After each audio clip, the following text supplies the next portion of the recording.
महाराष्ट्र के मुख्यमंत्री लाडकी बहन योजना की ई-केवाईसी प्रक्रिया के बाद 80 लाख महिलाओं को इस योजना से बाहर कर दिया गया है, जिसको लेकर सियासी घमासान छिड़ा हुआ है।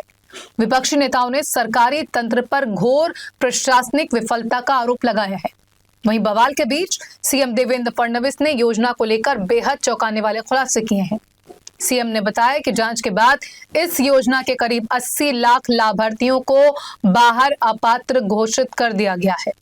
स्क्रूटनी के दौरान सामने आया कि इस महिला कल्याणकारी योजना का लाभ पुरुष, सरकारी कर्मचारी और अमीर लोग भी उठा रहे थे। इनमें हजारों पुरुष, सरकारी कर्मचारी, आयकरदाता और अन्य अपात्र लोग शामिल पाए गए हैं। सीएम के मुताबिक जांच में 14,000 पुरुष लाभार्थी पाए गए, जबकि करीब 5 लाख सरकारी कर्मचारी और 10 लाख आयकरदाता भी योजना का लाभ उठा रहे थे। इसके अलावा 4 से 5 लाख लोग ऐसे भी मिले हैं जिनके परिवार के पास वाहन थे, जो योजना की पात्रता शर्तों का उल्लंघन करते हैं। मुख्यमंत्री ने कहा कि सरकार ने अब तक 25 लाख केवाईसी रिकॉर्ड में मौजूद तकनीकी और दस्तावेजी कमियों को दूर किया है। उन्होंने पात्र लाभार्थियों से जल्द केवाईसी पूरा करने की अपील की है। मुख्यमंत्री देवेंद्र फडणवीस ने बताया कि लाडकी बहन योजना की शुरुआत में सरकार ने सेल्फ सर्टिफिकेशन की अनुमति दी थी ताकि महिलाओं को फॉर्म भरने में दिक्कत ना हो, लेकिन जब बाद में डेटाबेस का मिलान किया गया तो नियमों की धज्जियां उड़ती दिखाई दी। आपको बता दें कि इस बड़ी गड़बड़ी का खुलासा तब हुआ जब कंट्रोलर एंड ऑडिटर जनरल यानी कैग ने बिना दस्तावेजी जांच के पैसे बांटने पर राज्य सरकार को कड़ी फटकार लगाई।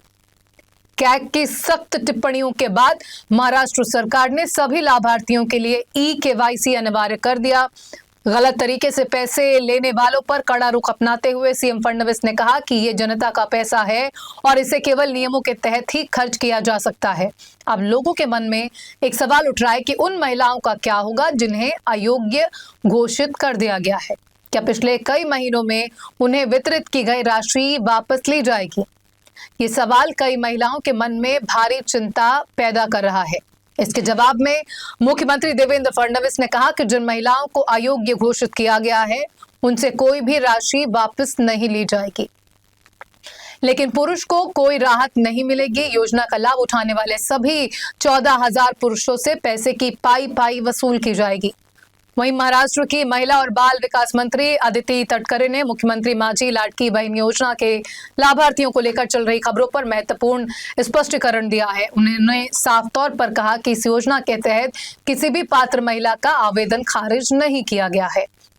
अदिति तटकरे ने बताया कि लगभग 80 लाख आवेदकों का जो आंकड़ा सामने आ रहा है वो पूरी तरह से आवेदन रद्द होने का नहीं है। इनमें बड़ी संख्या उन महिलाओं की है जिन्होंने निर्धारित समय सीमा के भीतर ई-केवाईसी प्रक्रिया पूरी नहीं की है। सरकार ने इस प्रक्रिया के लिए लगभग 8-10 महीनों का लंबा समय दिया था। इसके अलावा डेटा की जांच के दौरान कुछ अन्य विसंगतियां भी पाई गई हैं। आयकर विभाग के डेटा के मुताबिक लगभग 11 से 12 लाख आवेदकों की वार्षिक आय 2.5 लाख रुपए से अधिक मिली है। वहीं करीब 5 लाख आवेदक महिलाओं की उम्र 65 वर्ष की निर्धारित आयु सीमा से ऊपर है। लगभग 14,500 सरकारी कर्मचारियों ने इस योजना का लाभ लिया था, जिनसे अब वसूली की प्रक्रिया शुरू कर दी गई है।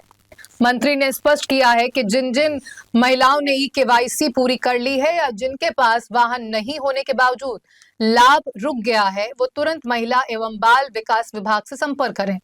सरकार इन सभी मामलों की पुनः जांच कराएगी ताकि कोई भी पात्र लाभार्थी वंचित न रहे।